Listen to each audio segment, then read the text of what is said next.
or that way we have this for if we want it for any reason. Yeah, thank you all for coming on this first New Vision meeting of 2021. So I want to do three things today. And if I, so Frida knows this, I'm talking a little louder because I don't know, it sounds like y'all might not be able to hear it, but they decided this morning was a good morning to cut up a bunch of trees next door. And so, I'm having trouble hearing myself. But I want to do three things this morning. The first thing is, I thought a good way to start the year would be just to hear people's thoughts on when they think of New Visions, what it is and what it could be, kind of looking towards the rest of this year, the next 5 years, 10 years. I just wanted to make a space just to hear what people's thoughts were. What comes to their mind, what are the things that they really want to see from New Visions, really hope for from New Visions, really want to protect about New Visions. The second thing I want to do is Rick's going to give us an update on the park over behind MLK and some things there. And then the third thing that I want to do is just open it up for anything else people want to talk about. So how's that sound? Sounds good. I'll be right back. All right. So just off of that first point, I mean, you all have been a part of New Visions for a long time. So you know a lot of the history, much more than some other folks that may have only been participating for a year, 2 years, even 5 years. The neighborhood's changed a lot. So I'd love to hear whoever wants to share, just when you think of New Visions moving forward, what are some things that come to your mind? I like to go because this has been on my mind, and I'm glad Mrs. Thompson is on here so she can sign off on it, whether or not, we talk about New Vision, we talk about where we are now, but there's a lot of history about, I guess, I don't know how long ago, I received all this paper material, news clips and pictures and photographs and stuff. We were supposed to do a website and share that information and digitize it or whatever you want to say now. And I was thinking that I would pass that information on to the current president, and so that he could have it. And that way, I believe he would be probably more inclined to preserve it and get it on the internet or on the website or in some format where we would have some historical archive of New Visions. So that way when because people see it now, but they have no idea all the work and how Mrs. Thompson and all of the political people and the nonprofits. So a lot of it has news clippings and articles. Mrs. Thompson gave it to me. Miss Augustine. Okay. Augustine Carter gave me that information, and I've held on to it. And I have it in a file cabinet, but it's of no good to anybody if you want people to know the history of New Visions, or if you want to do, I know Paul's good at doing videos and all that sort of thing, some type of maybe 2-minute video, a montage of what New Visions has been over the years. So I can make arrangements if it's okay with you, Mrs. T, to transfer all this information to Paul, and we can make arrangements to drop it off that would be good at a later date.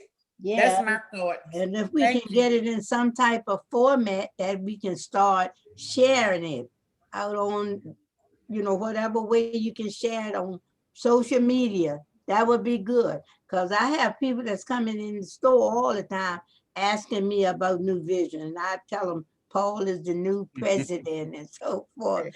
So that would be good if we can keep New Vision at the forefront, because I've got to, my hat is off to New Vision. New Vision has done a great work. My former boss came into the market on yesterday, and they were just so elated of all of the new homes and the buildings that's going up. And I told him, I said, can you imagine when we started this in 93, we were 85, 88% blight. And I said, through the local organization, my organization, I said that I'm gonna be like Trump, my organization. They have done all, they have been steadfast and unmovable. And their goal was to help revitalize and rebuild this community. And New Vision, you have done that. You have really done that. And I just want people to know that you are at the backbone of this. And every time they talk about the grocery store, they say, well, Ms. Thompson, you had something to do with that. I said, my organization and we were at the table in 2010. Yes, we did. And I said, and through the help of God, this is what has materialized. And so we are thankful for what we have. And we want to continue to build on it and let it move. Because see, Paul got children and Zach got 3 children, and we prayed for children in the community. And so they are coming. And so I'm just very pleased with what New Vision has done. And you always will be in the forefront of this community. I just can't get nobody else, in the community. I can't even entice them. Come on, get on the Zoom call. So Miss T is kind of getting up in age now, and I celebrated my 84th birthday this month, and really in January the 11th. But I feel good. I took my shot yesterday. You look good too. I feel good. So I'm pleased with what New Vision is doing. I just want it to continue. Now, Paul, when you get a chance, when we first changed over administration, I gave all of the minutes, everything to John, because I wanted him to go through and read and whatever. And I have asked John to bring that book back, because I don't want it to get lost in the midst of confusion and all that. And I can't get him to do anything. So maybe you can entice him to bring that book back to you.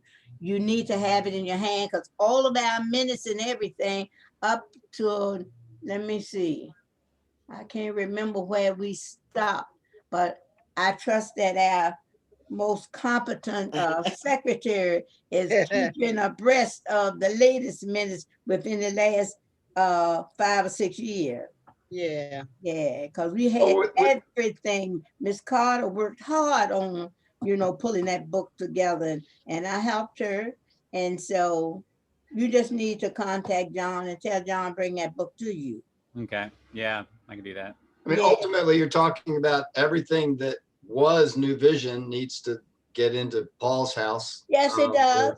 At least, and then we can figure out what we do with it from there. But whatever John has, whatever y'all have, I mean, this is an amazing treasure trove of history. And so let's at least get it all in one place, and then we can figure out what to do with it after that.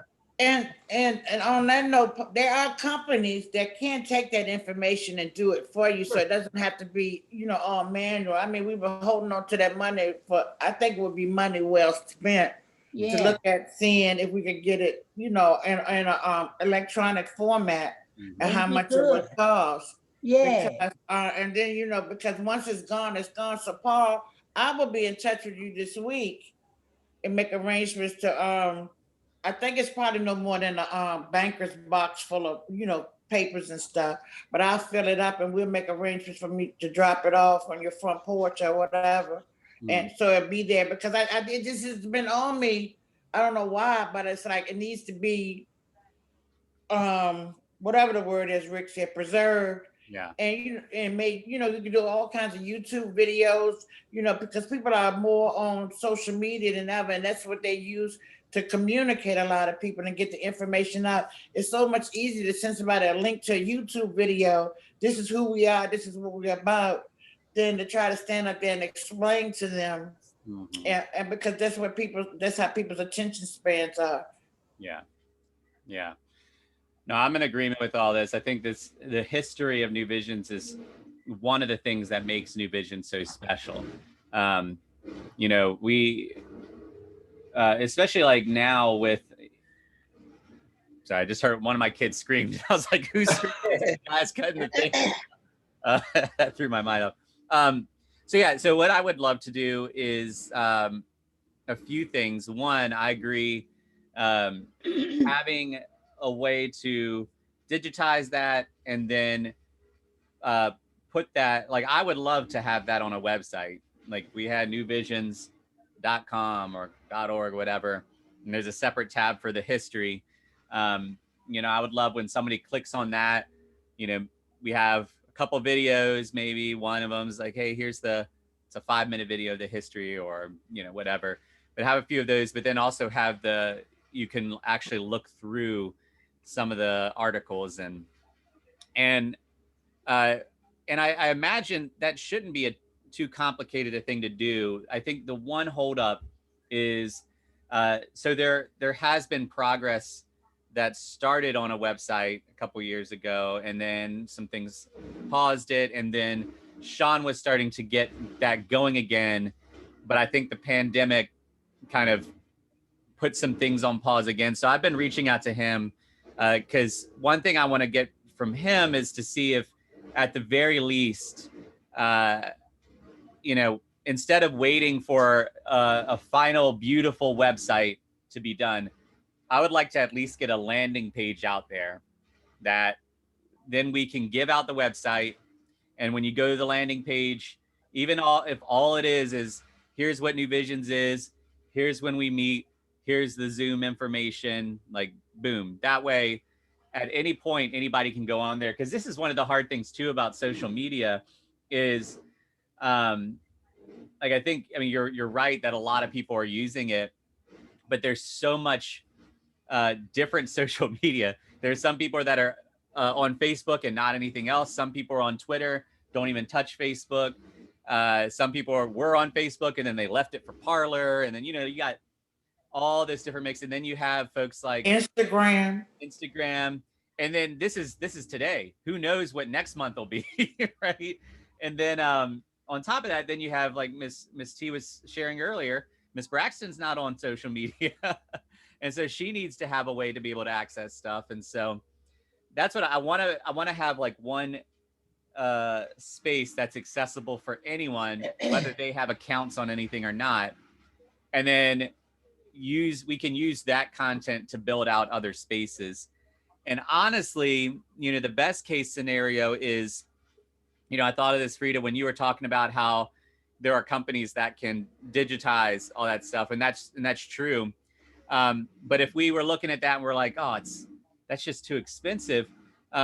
This is another way in which we can utilize the resources of the neighborhood, because, there are people that may want to support New Visions, but may not be able to, do trash pickup or this, that, or the other, but they may have a printer with a scanner on it.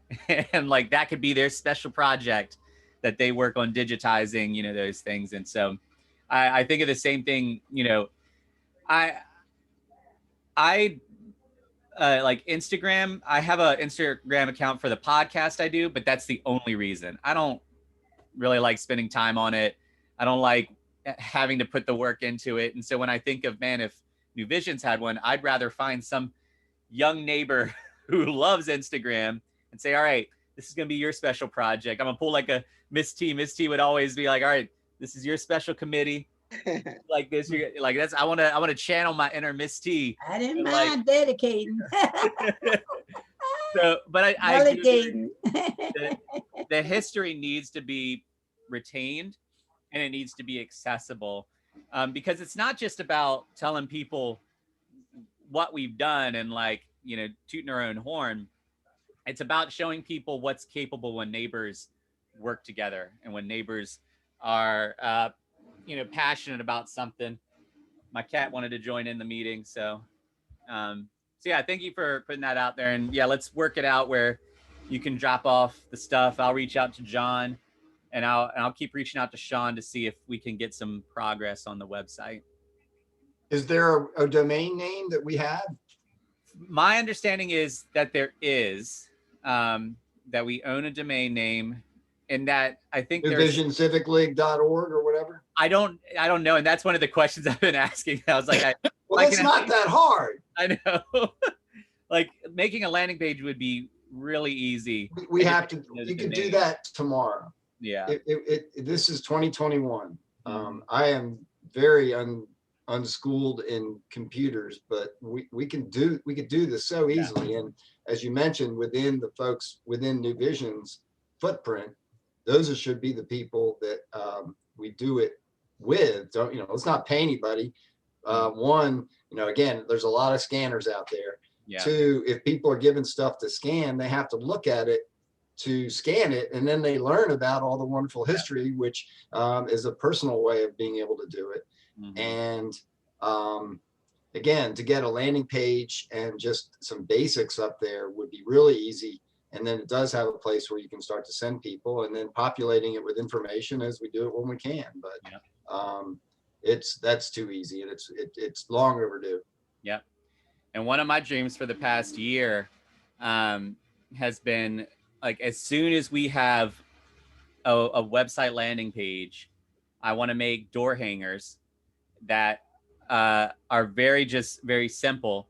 That just, hey neighbor, we want to invite, like, just is perfect. Simple invitation, and it has the website, but it doesn't get into any specifics about dates, so that we can buy them in bulk and then have them that we could keep on using. Someone who has it doesn't feel like they need to throw it away because they're like, oh, this was for February.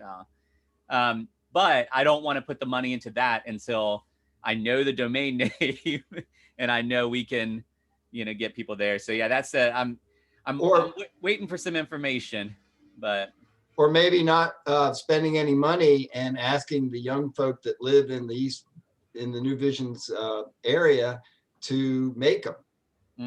Let's come up with, there's artistic folk and let's come up with a template on how you make something, and then have them make them, and that makes them even more special when they're on somebody's door. And again, it involves people in New Vision's footprint doing things for New Visions in a new way that they never would have thought. Yeah. The person who comes to mind, Rick, is Unicia, because she's very creative, right, and she has an artistic background, and it would be something that she could put her own special touch on. I would think, she might be the one to be able to give us the design template. That'd be great. She's perfect. Yeah. Well, and this also touches on one of the hard pieces, and Miss T kind of gotten into this too, is, we have a lot of, so we're talking about this because we want people to know about New Visions. And that exists because there's a lot of people that are new to the neighborhood that don't know about New Visions. But the pandemic has made it hard to create those touch points. It's made it hard to get word out there. And so I've tried a few things, like the Churchill neighborhood group. I've put some things out there about New Visions on there. Miss T's been in the grocery store, telling everyone about New Visions. But I think that's going to be one of our challenges this year. Is it's hard enough to, Miss T knows inspiring people to come to a civic association meeting is not an easy thing on a normal year, much less when, it's a pandemic and everybody already feels like are overwhelmed or they're done with Zoom and so that's going to be another challenge that we're going to have to kind of face and walk through in the coming years, is how do we cultivate this neighborhood group when the neighborhood can't connect in the normal neighborhood ways. We can't do a block party, we can't. But that's short term, Paul. We're talking a couple months. This is the time to be planning for when March turns into June, it turns into August. And we don't know that there won't still be significant precautions that need to be dealt with. I'm currently planning on August 28th, a Saturday, that we're going to have the I Have a Dream Festival at a Martin Luther King Middle School. Stands to reason that who knows exactly what will be the case there, but something better than what we're dealing with now will be happening then. And it's hard, but over the next couple of months, everybody's going to be loosening up. And if we're ready to take that on at that point, that's where we can get some stuff done now. And the people that are homebound can be a part of that, because that's where they are now. But this isn't work that can't be done at home. Yeah. Well, let's actually segue for a moment to the what you want to share, because I feel like that that's a natural connecting Good. point there. Okay, and this is potentially an opportunity to build community within New Vision. We've been, as y'all are aware, I primarily, with Pastor Don Coleman's help, been working to try to create a park in the fields back behind and around Martin Luther King Middle School and preschool, and also to try to turn underneath the MLK Bridge from the back entrance up off of 18th to the school, and actually up on top of the bridge into a part of the park, and turn that into a multi-dimensional, both fields and unique bridge component park that would be called the MLK Unity Park. The city lists the property as being completely owned by Richmond Public Schools, or partly controlled. They don't ever own anything. But for a while, for the last couple of years, some of the older members of Richmond Parks and Recreation felt that they owned part of the land, including the 2 baseball fields and the basketball courts and others. So there's a little bit of back and forth with that. We've now determined that they don't have any standing there.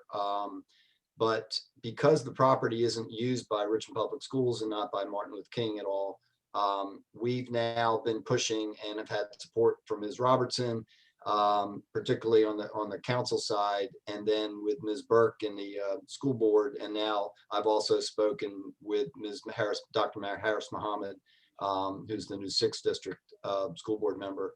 But our goal now is that, and we feel confident, we've also presented this to Jason Cameras and his administration. We're asking for the schools to surplus the land that is around the school, both the large tract of land at Mosby and Little Page, the track and field, the interior fields within the track and field, the 2 baseball fields, the basketball courts, and all the land that runs back to 18th Street. That we feel confident that that process is going to go forward, where over the next couple of months, the school board will surplus that to the city, who will then give it to Parks and Rec, and it'll be turned into a park that we're hoping will be called MLK Unity Park, but that would be a legal process that the city would have to go through to do a naming and that sort of thing. The only consideration is that if school board feels like they need some sort of a return on their investment for giving the land, and what we're telling them that is that we'll be able to immediately start to program that land, and to be able to hopefully starting in the summer, but as quickly as possible, start to have nonprofits working on there and doing things in the fields, and actively using this land that's surrounded by people that need experiential opportunities. We've been really blessed recently to be able to connect to, we know one of the problems with this, we've been asking for years, what do you want there? We have a lot of ideas about a tot lot or a dog park or horseshoes, community gardens, all kinds of different things that could be there. And there's so much land, but it's really hard for people to know what they want if they don't know what they can have. And so one of the things that we've been working towards is some sort of both a survey process, as well as to try to get renderings, pictures of what things would look like if we had something here or there, and people can start to visualize it, because this is land that they've never considered the use of before. Recently, we got connected to a gentleman called Dr. C.L. Bohannon, who is a professor at Virginia Tech and teaches architecture, and actually is the associate director of the School of Architecture at Virginia Tech. And he chose to change the format of his course, which he just started 2 weeks ago, to take on the MLK Unity Park. The city has, through the Department of DPW, been working closely with Tavares Floyd, who's the liaison for Ellen Robertson. And we've gotten schematics from the school land of the bridge. We had to sign off on 9/11 oriented laws that can't allow the city to give out bridge specs and different things. And we've been able to transfer all this information to Dr. Bohannon, and he's using it to teach 14 graduate students who will ultimately envision what the park might look like and then in a couple of months come out actually with a set of renderings with their own individual ideas on where things might be and how they might look. And then we're going to be able to use that information to then go to the various neighborhoods, including the New Visions community, and say, okay, here's some of the things that we're thinking about. What do you want? And take that process to actually start to build the park. I think that's a good thing to do. Since you have some graduate students who are interested in providing some renderings, that's good. Because, you know, we look at, I'm just sitting here thinking now, what is it that I really would want back there? But maybe seeing what somebody else is presenting to us, that might trigger something in your mind. Say, yeah, well, that's workable. And perhaps we could end up doing this. That's a good idea. And then take it to the community and let them decide, because the community really, some of them don't know what they want. Well, exactly. And ultimately, this has to be, as all projects like this needs to be driven by community support and community involvement. But again, the point in this case is that for decades now, people have been living around this community, this property, and they never thought about, well, hey, I wish there was this there or that there, because they never thought about it as their own. And it always has been their own. It's just been poorly handled by the city in terms of utilizing it. As a part of all this, we've gotten involved with Dr. Dan Minton now, if you remember Captain Dan from the first precinct. He's now back running community youth and intervention. And he was the fourth commander at the 4th precinct, and now he's back doing community youth and intervention, and that's over Police Athletic League. So we're going to engage them in this process. We've also been talking with John Harris, who's working for the city for the workforce development program that's now running out of the Annie Giles Center, which has kitchens and stuff that could be used to cook some of the food that we want to grow in the fields back there. And I've also been in discussions again with Virginia State University and their College of Agriculture, which would be the overseer of the stuff that we'd be doing back there. And curiously enough, and this is something that we'll be able to benefit in some way or another, y'all may have heard, a woman who was the Dean of Agriculture at Virginia State University was just named by Joe Biden as the #2 person in the U.S. Department of Agriculture. Jewel Hairston, Dr. Jewel Hairston was the dean when we first started this idea back in 2015. And so she's directly aware of what we're doing. But Virginia State's also very excited about the opportunities here. And as you know, MLK is going to be a STEM school. Middle school is going to be STEM is going to be the specialty. And so this is another way to build on that area. But the exciting thing is that Dr. Bohannon and his folks, it brings Virginia Tech in. We've got VSU, we've got community youth and intervention, we've got community wealth building. The Sheriff's Department is very excited about it. And we have been talking, although we haven't had much ability recently to talk to folks in Oliver Crossing, in Mosby, and in Jefferson Townhomes, because just within those 3 communities, we're looking at probably 950 units and close to 4,000 residents, a lot of them being young folk. So it's an exciting thing where I think over the next 6 months, we're going to have a transition where, one, there's going to just be an ongoing attention to the space to be used, and then asking people, well, how do you want to use it? And then we're, in the meantime, it has good bones. It needs work, but it's got good bones, so we can start to use it immediately and start to orient people to going back there.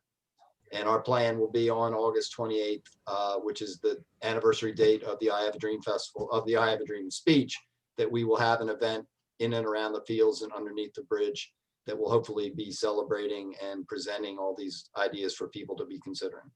So Rick, basically, what can go up under the MLK Bridge? Well, we could create we're looking to create like an amphitheater sort of setup, sort of like Dogwood Dell, where into the hills that come up from the road there, that we could put in a stage and actually create some seating in the hill, just cut it into the hill. But it's 6 lanes of cover that provide, it doesn't, when it's raining, it's a place to have an event. And we can pretty it up. We can put some sculpture and some other art down there, but it becomes a place that in the summer it's 20 degrees cooler, in the winter it's warmer, and there's no rain issue. And so it becomes a unique gathering spot. And then our goal up on the bridge is that on the southern facing side of the bridge, we want to set it up where people can view Chaco Valley, have binoculars, actually set it up where we close off one of the lanes on the bridge and turn that into a place where people would congregate and stop and have vendors, and to put plexiglass in where the right now it's a very incarcerated feel up there on the bridge, and it has the lattice stuff, but that's to keep people from jumping.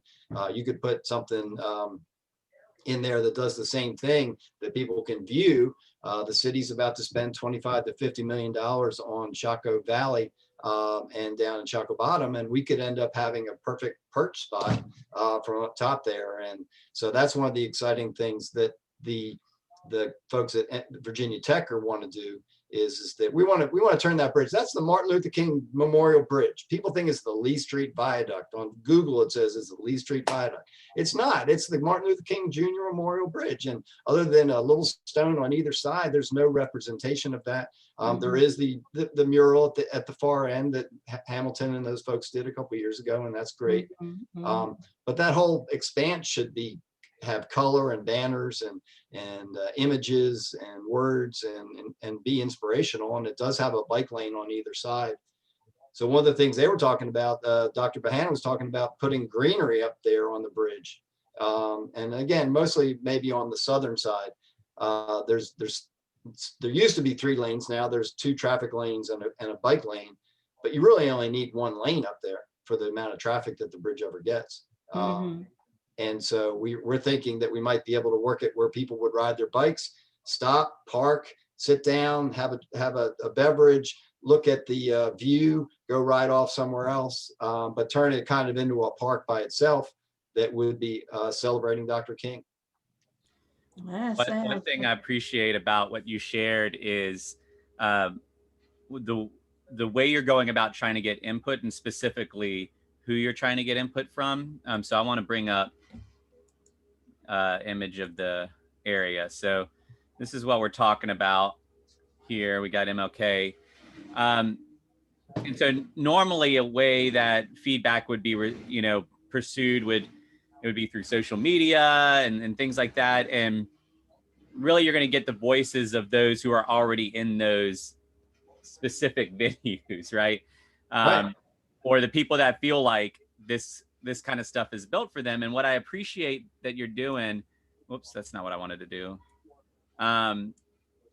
is, so, you already described it in this area, right? To get to this area, you've got to go through Lower Mosby, or you got to go through Oliver Hill Crossing. Oh, hey, buddy, I'm on a call. Hi. Okay.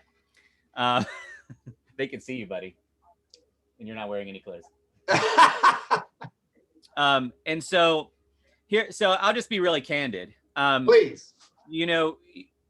A lot of times when I've seen these kind of feedback things, they aren't intentionally trying to hear the voices of neighbors in Lower Mosby and Oliver Hill Crossing. And then the feedback that you start to get veers more towards a certain demographic, whether it's socioeconomic or culturally. And not that there shouldn't be a dog park thing there, but that when you said dog park, it immediately made me think of that piece. It's kind of this running, sometimes joke, running frustration that you'll find in Nextdoor or Churchill neighborhood group, where there's this dynamic of people who have lived here for a while beginning to feel like people care more about the dogs than they care about, their neighbors. And so like what you can find is you could get a whole lot of input that really appeals to a very specific demographic. But where the problem comes in specifically for this park is, let's say, someone over here, they just spent $400,000 on their new home. They moved into the neighborhood because it's the up and coming area. And, they saw this form and they filled it out that they wanted this, this, and this in the park. And let's say there's a lot of voices like that. Well, the park is built in that way. But the problem is now this person knows that the park's done, but they're too afraid to walk through Lower Mosby to get to the park, or they're too afraid to be close to Coulter Street because they've heard about the shootings on Coulter Street. So they never end up coming to the park. And then you have, like you said, 900 something units spread around here that are seeing this park going in, but they may get the impression, well, this park is for the new people coming to the neighborhood. This isn't for us. And then they are less inclined to go. And suddenly you have this park that had all this work put into it that isn't seeing more use. And so that's why I really appreciate that you mentioned it here, but you also put in your email that you all are being active about hearing the voices of those that actually live around it, who once they share input and once they feel like they have some ownership and excitement around the park, it's going to still end up being a great park, but I think it's going to open it up more to then everyone that's outside of it to feel more comfortable coming in. But I just want to be candid about that because it really is in a location that, I mean, full honestly, there will be a lot of people that are moving into Churchill or that have recently moved in that just based on how I've heard people communicate would be afraid to go into that geographic location. Sure. Now, the good news is, though, if you get these 950 units excited and bought in, like even if nobody else in the neighborhood came, that's a lot of people right there. Like, 4 people per unit, that's 4,000 people that have a connection point to that. So, and the bottom line is that this is not an unsafe space. Yeah. It's near Coulter Littlepage, which is probably the most violent intersection in Richmond. Yeah. But from the beginning, particularly over the last couple of years, one of the things that we've been working hard with is getting the Richmond Police Department and the Sheriff's Department interested in this space for their own purposes, not to patrol it, but to be there under Police Athletic League, to be under there in terms of, again, community youth and intervention. So that there's invariably a bunch of cop cars and a bunch of Sheriff's Department vehicles up there and people in uniforms who are doing community intersection, but it just makes it all of a sudden the safest place in town.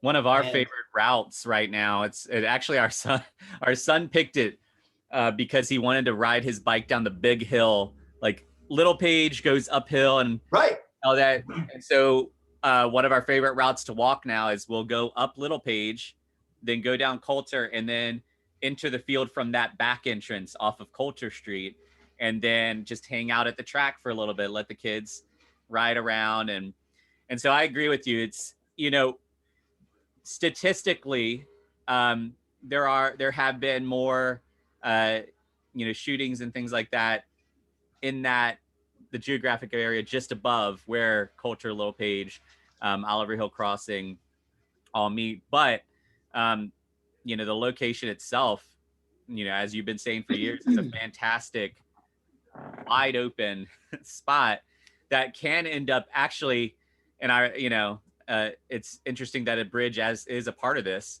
but it can be a bridge for connecting the community that right now and for the last few years has felt some division. Right. It can be a way to connect that. That's the unity part. Yep. This is a part where we can think about different amenities as being racially associated, and you might think of dog parks as as the white folk more affluent thing, but everybody's got dogs. I am not. I don't have anything against that, because if they develop that land behind the school, then I can see several things being back there, and I would not be against a dog park.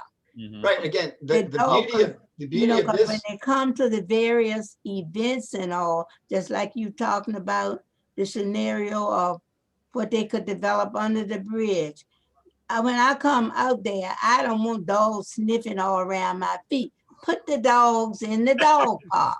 You see what I'm saying? Yeah. So there can be a place for the dogs, and at specific times of the day, if parents want to take their children out there to the top lot, I'm not opposed to that. But everything has a reason for what you're going to put out there. You're going to have a community garden. That's fine, because I imagine there's enough land out there to do all of that, right? Oh, that's the beauty of it, Ms. T, is that there's so much land. This was going to become one of the largest parks in the city of Richmond. And we've got room for a tot lot. We've got room, you know, I want to, Paul, can you show down to the Mosby and Little Page corner? The land at Mosby and Little Page, which was really kind of where we were first starting. And yeah, that thing there, that's about 1.25 acres. Because of the little rut down there through the middle of the property, which is an old sewer line or something, it can't be built on. The Boys and Girls Club tried to build there, and they determined that it just can't be built on. I think that the spot right as you enter in off of Mosby into the back of the park, right there where the arrow is, that's where the tot lot might be. Right there. It's flat. It's beautiful. We could create some extra parking. And it's then within walking distance of a lot of different folk. But it could be something. Up on the corner, up towards the church where your son likes, you know, I see that right there where you're right there now, Paul, that's a mountain bike course that could possibly be up that way. There's also a lot of planning opportunity. Shady Clark and Eastminster Presbyterian Church is completely 100% supportive of our efforts, and their land is completely unused, and maybe that even could be incorporated into it at some point down the road. Yeah. Rick, I have a question, Rick. Yeah, I know a lot of kids now into skateboarding. Is there enough room to maybe put a skateboard ramp anywhere down there? Definitely, we could put skateboard. One of the things about the track at the moment is that it's an old track, it's asphalt, but that's skateboard capacity. And yes, we could totally put a skateboard track in there. One of the things that we want to do on the tree line that goes down Coulter and down 18th Street is that there's a flat land in the middle of those trees that we could put a walking trail and a bike trail in there. And again, there's just so much land. One of the other ideas that we have, Oliver Hill Jr., who's a good friend of mine who passed last year unexpectedly. He had been a part of what we were doing with the park in a lot of ways because his father, Oliver Hill Sr., is the naming of the Courts Building and Oliver Hill Way and whatever. And with his passing and with VCU's involvement, Oliver Hill Jr. was very involved in meditation. And we're thinking about creating a space for a meditation garden that would be back there.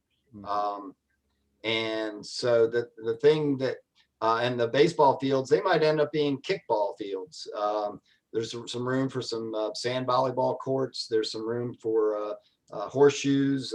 There's, you know, we could do it. There'll probably be cornhole. There'll be a little bit of everything. And as a part of the area where you're looking at right now, where the old tennis courts used to be, that's where we want to have a greenhouse. We want to have a cooling station. We're going to have a farmer's market to take advantage of the little looping road that we have there. And we want to build sort of a field of dreams idea where at the outside of the outfield of the two fields, everything beyond that will be a farm of some part that VSU would be a part of. And then when you start adding in underneath the bridge and up on top of the bridge, it just creates, there's just so many things that could be done. Yeah. I did want to say, you know, going back to what Paul said about culture, I didn't hear anything about basketball courts. They're there. Okay, they're already there. And we have, and they're completely, they're poorly maintained. The city Parks and Rec has been very unhelpful.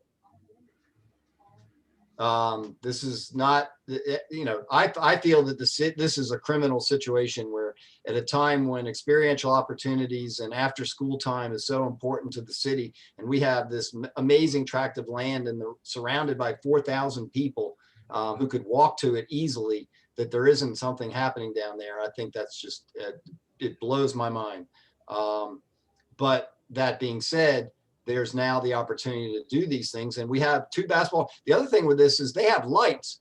There are lights for both of those baseball fields, and there are lights for those basketball courts as we speak. Yeah. I had to tell the Parks and Rec last year that the lights were on at the middle of the night because they had them on when nobody was there. But the bones are there.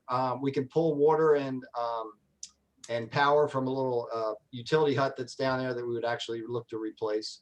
And Ms. Robertson wants to put and is prepared to put money into the budget this year for starting to work on it.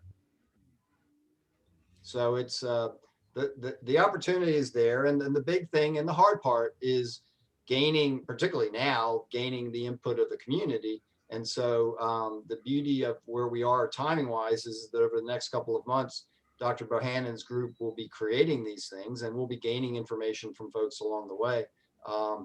And then as we're all able to start to get back into a reasonable new normal, and start to share the stuff that we can, we'll have wonderful pictures so that people can really understand what could be and what would it look like to have the tot lot here, or the bike trail there, or the community garden here. And the beauty is the students will show, well, somebody will have a garden over here and somebody else will have a garden over there, and you'll get to think about it and kind of interchange it. We might even be able to do that where we can meet with folks down the road and say, okay, well, what if we put it here?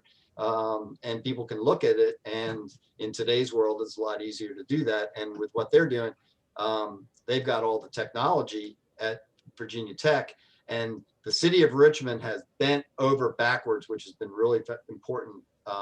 They transferred so much information to Virginia Tech that Virginia Tech's computers couldn't handle it. And so the city's really excited about, something happening, and we've kind of just been doing their job for them. Yeah. One thing, go ahead, Ms. T.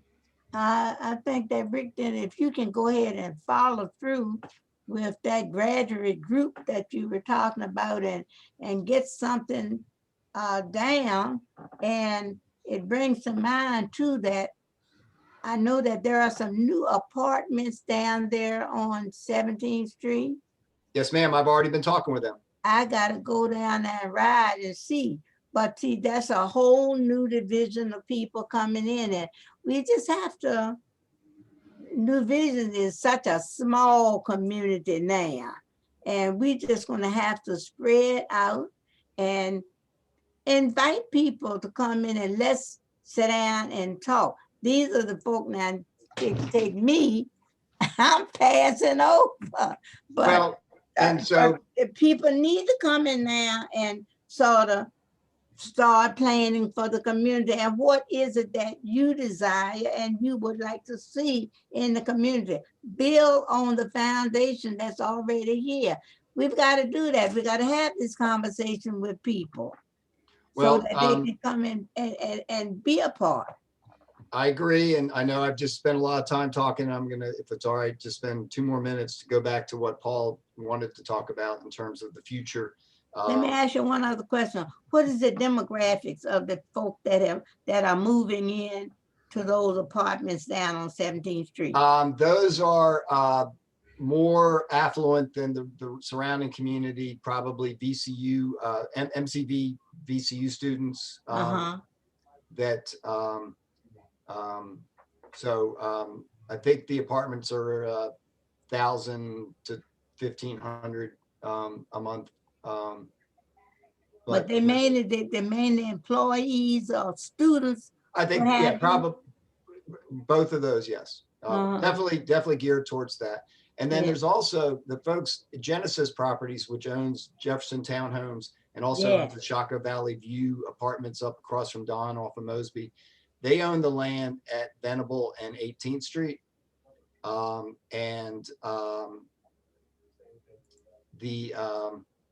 They're planning on putting about 150 apartments there. Venable and 18th Street. 18th Street. Venable 18th. Yeah. Okay. It's just a big, it's sort of the back end of Jefferson Townhomes, and it's wooded hills, and they're going to build into the hill. Oh. And so that's going to be another demographic that will come in. But the folks at it's called the Oliver is the name of the apartments on Oliver Hill Way on 17th Street. And they're already aware and excited about this because they built those and did all that work, not knowing that we were looking to build a park 2 blocks away.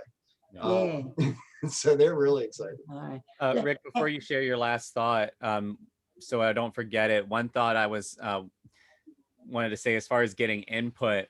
So I know based on your email, one of the things is having kind of some Zoom gatherings where people can share input. The other thing is just seeing Don reaching out to strategic people, and I know you've been doing it. And I think that's one of the best ways is a relational connection. Because then if Murray Whipper, who lives just off of Little Page, reaches out to families he knows and says, no, I think I want that this is supposed to be a park for you. So we want your input, carries a lot more than somebody just seeing a Zoom link or something like that. But the other thought that I had was, if this VCU group really wants to get input, I think on a nice day, it would be great to actually set up a little stand, do it in a socially distanced way, but actually go into Lower Mosby, actually go up to, Crossing, have a little stand, just say, I don't know what it would look like, but when people see a stand, they're like, hey, what's happening here? And that way you can get more direct input. Hey, we're creating a park and we want your input. What do you think about this? And so I just want to throw that the relation. Oh no, and I appreciate that because that's essentially what the next 6 months are going to be. Good. There isn't going to be a person in the East End that doesn't know about what we're doing and hasn't had an opportunity to offer up. Whether they do or not is up to them. Yeah. But particularly within half a mile of the park, in any direction, we want all those folks to know. Yeah. And I think that's the key is going to be not just access, but because something that I hear from a lot of neighbors that have been here for a while, and it's particularly neighbors that in our lower socioeconomic thing, is when they see what happens in the community development, there is this feeling that it's not for them, it's for the new people. And so finding a way, as people are being invited to share input, to make it clear, no, this is for you. We want this to be yours as well. And that finding the way to do that, whether it's the language that's used or even the people that are presenting the information, you'll want to think through all those elements to break through what is a pretty strong barrier. But we need to break through. Right, exactly. And it is a strong barrier, and there's so much bad precedent that has been set in how things have been done. We're going to amaze people with our unique and powerful community development ideas. And that's really kind of where we are in terms of New Vision. And the point I'd like to make is that you came up with a great name, Aaron. That New Vision works all the time. And particularly now, we're at a point where everybody's looking as what is my new vision going to be, whether it's within their job or within, all kinds of things. And I think that the opportunity for the New Vision footprint is that, hey, we've been doing this for a long time, and now's the time when we want to gather and broaden our horizons and invite more people, and this park's a part of it, but it's about people just getting involved in each other's lives. And New Vision can be what it has been, which is a leader of community associations, and that we can set the tone for what needs to happen across the city and around the world is that people recognize that they're stronger together and that unity is important, and that we can show that, hey, we've been doing this and we have the history. If you want to check it out, we've been doing it for a couple decades now. But it's about what we do over the next 2 decades that's really important. And we've recognized, and there's a lot shining light on systemic racism and all the different issues that have created the problems that we have right now. And so it's about people getting involved, and we're going to say, hey, we're going to give you the opportunity to be involved this time. And then with this opportunity here, we're talking about promoting Dr. King and promoting his words and his actions and his life example. It's a way for everybody. We're not taking anything that's being used in a different way now because it's not being used. So the beauty of it is that come on down and we got room for everybody. I think that this can be a space where people will feel safe and will want to come to because they know that they're broadening their horizons. And New Visions is what that is all about. And so I think that we should take the opportunity to be leaders and continue to do so. All right, one other question, maybe you all might know this. I had a friend to tell me that works for the city, and they said something about those apartments up in that area on Coulter Street, that they're getting rid of those apartments. Has anyone heard anything about that? Getting rid of the Oliver Crossing apartments? The Mosby Court apartments. Oh, well, no, there is talk about redeveloping the apartments on Mosby Street, Lower Mosby. They put out. I'm talking about that upper one, up there on the Coulter Street. And I haven't heard anything. Where you said people are afraid to walk. Yeah, well, that's what this one works for the city. And he told me, he said, we ain't gonna have to worry about that stuff because they are getting ready to get rid of those apartments. No, that's a false talk. I hadn't heard that. Or at best, it's a whiles down the road, right? There's certainly, the city is now moving towards eliminating public housing. Yeah. But that's a couple centuries away, and it's definitely not in anything. I mean, they can't even get done Creighton. Yeah, because Creighton is still a few years out. Like they're doing that's not on my watch. Yes, ma'am. No. You need not worry about that. Yeah, but they're coming along pretty good with the subdivision over there on 31st Street, and quite a few of the families have already relocated. And I've been over there several times to just check it over, and I'm very pleased with what I see. And I talked with some of the senior citizens over there, and they are really very happy. And I told them that makes my heart happy to know that they are happy. Not only are they former members of the Creighton Court, but they've come from other areas and they've been able to find housing there, and I'm just happy for them. I have a friend, a young lady, and she's a single mom. She was living in Creighton, and she's been trying to get her life going. She had some things happen that set her back, and it's just really hard as a single mom to get going. Yeah. And she was able to move into one of those apartments, and the thing that struck her most was she had never experienced being in something brand new. Like just the feeling of being the first person in that space, did something with it. Like she just felt amazing. And so, it sounds like things are coming along well on a lot of levels. I think there are still a lot of people concerned around. I know there are some people that have some fears, but where are we going to end up? And are we going to end up getting a place? And so it's to be seen how things are handled. And I think that's going to become kind of a framework or a cautionary tale, depending on how things go, for when they start to look at, Lower Mosby and Upper Mosby. This is the first of the 4 housing projects that we have around our community. To see this level of transition. So the folks that own Oliver Crossing wind companies put in a bid with RHA for the raising and the redevelopment of Lower Mosby. And I would think that that's probably going to be the next RHA effort within the city, will be redeveloping Lower Mosby, which technically is a part of the New Vision Civic League. Yeah. Depending on what map you look at, there's correct. A map that Which it goes around. Well, we try to get as far as I'm concerned, they are part of our. They're within our geographic. Well, back in '96, we tried to get those people involved in working with What's the housing development, Frida? How can I forget that? Better Housing Coalition.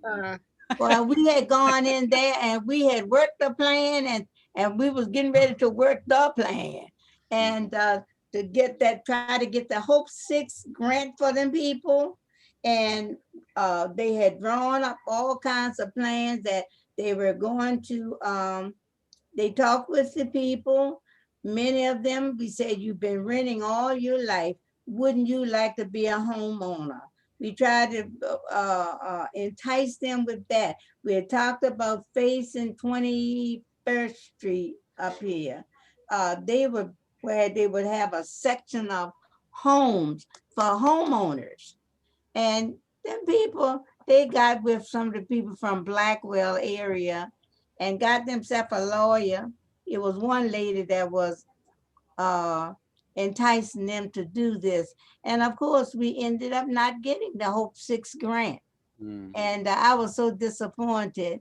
But they said, don't be disappointed because sometimes you have to apply 6 and 7 times. I said, well, that's not on my radar. I don't believe that I have to apply for nothing 6 and 7 times, but we just let it go. And so maybe now, Oliver Cross or whatever, maybe they're gonna reinstitute that and try to get something going. But we've been trying to work with Lower Mosby Court ever since back then in '96 to try to get something different going for the people. But the people worked against us. Well, I think that now's an opportunity to extend that map to include that, and that we can use the development of the park as a reason for folks in the upper New Vision to deal with lower New Vision, and that we're all looking towards just being a part of the same community. And whether it stays the way it is or whether it becomes redeveloped, either way, those folks are part of the footprint. Yep. Yeah. Well, it's 10:13, so I want to honor everybody's morning, and it's my little boy's birthday, so I'm gonna go hang out with him. But I appreciate all of you for being here, and Rick for sharing the update. And this Thank is you, exciting. Rick. And I'll keep you all apprised of what's going on. Yeah, And, thank you. You'll be hearing. Thank you. I'm going to send a link. I'll send a link to you all, Paul and the rest of you. You know, the Valentine's Day is coming up on the 14th, and it would be so nice if we would get Valentine's Day cards out to Miss Carter. She's in Upper Pennsylvania, and I don't know how she is faring, but I don't know, she just stays on my mind all the time. And I just want her to know that we're still thinking about her. And so if we can send a little love card to her, so she'll get it by the 14th. I'll put the address out there for you all to do that, okay? Hey, Sounds good. All right, because Miss Carter has been a jewel in New Vision Civic League. And she was the one that named New Vision. She brought the name.